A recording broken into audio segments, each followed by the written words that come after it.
Okay, today we're going to talk about conditional probability. And conditional probability is one event happening if another event has already happened. We also could refer to this as dependent probability because it's dependent on that first event happening. One of the most classic, examples of dependent probability is basically a game show prize. So if you pretend you're on a game show and I say there's 3 prizes or there's a prize behind these 3 doors. Which door do you think the prize is behind? And you pick door number 1 and I say, okay, let's show you what's behind door number 3. Turns out there's nothing behind door number 3. So you know that the prize is either behind door number 1 or door number 2. That's door number 1 is the one you picked. So I say, well, let's see if you can, or would you like to switch to door number 2 instead of door number 1, or do you want to keep your original problem? That whole example about whether or not you should switch or not, based on the fact that door number 3 did not have the prize, is a very classic example of dependent probability. You can play this little game if you want and just see if you should switch or not switch and see if your choice is correct if that's something that interests you. I thought it was a fun little intro. So let's talk about conditional probability. So like I said, conditional probability is the probability that one event will occur if another event has already happened. We talk about this when we have dependent events, meaning one thing has to affect the other, okay? When we write this kind of probability, we talk about it as the probability of the second event given the first event has occurred. And you'll see the first event or the second event comes first / the second event. So when we talk about it, we want what we're looking for given the first event occurred. And that's with the slash in between them. We are going to find this probability using either a contingency table or a tree diagram, which means they have to give us lots of data for all of these things. They can give us the data in a contingency table, and that looks like this little table right here, where we have all of the counts of things that are happening. Or we could draw a tree diagram, and I'll show you one of those in the example, where you draw a bunch of branches for each of your situations and you calculate each of the events probabilities that you wanted to find. Again, they have to give you some of those things. You also want to remember that all probabilities add up to 100%. Or 1 total if you're writing a decimal. So if you know that one probability is 0.2, then the other probability has to be 0.8 because between the two of them, they have to add up to 1. So we're going to use that in our tree diagrams, but that will help when you do all of your tree diagrams. You'll notice in each of these branches, so 0.85 and 0.15, that makes 1. 0.9.1, 1. 0.6.4, 1. So you want to make sure that in your tree diagram, you have a sum of 1 for each group of branches. Okay, let's take a look at some of our examples. So our first one is about a gender and type of school in 2005.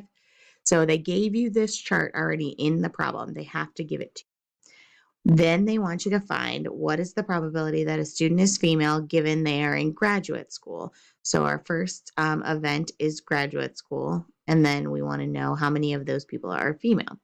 Well, you can see if you look across for graduate school and down for females, we know how many total females in graduate school there are. So that becomes our numerator. So this duplicate amount, the one that's in both groups, becomes the numerator of our probability because that's how many people we want. We just need to know out of how many things we're looking for. And in this case, because we're looking for females in graduate school, we want to know how many total people are in graduate school. So I did have to add 1349 and 1954 to get 3303. So I have 1954 over 3303, and that turns out to be 59%. The next one says, what's the probability that someone is female? Okay, so when we were talking about female, we want to know out of all the students, how many females are there? So we got to do some adding here. First, we added up all the females in the numerator. So all of those numbers in the pink column, we added all of that together. And since it doesn't give us another condition, then we know that means out of all the students. So in the bottom, I added all 6 of these numbers together. That gave me 57%. Similarly, in this multiple choice problem, we first had to decide what we were trying to find. So last question here, it says, what's the probability that a sample of recycled waste is paper? So we're looking for paper given it's already recycled. So I went through and circled both of those groups, recycled and paper, and that gives me my numerator, 45.2.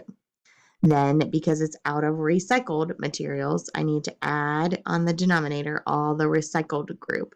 So all those numbers here are that whole pink column totaled. Do 45.2 out of that total sum, and you get 0.57 or 57%. Last one with a table. So again, the probability that a customer pays online given that they're male.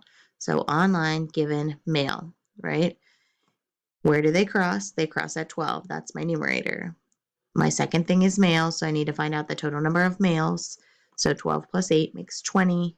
Type that in my calculator, get 60%. Okay, so that's tables. And it just requires you to make sure that you find the right column in each table and find the right value for what you're looking for.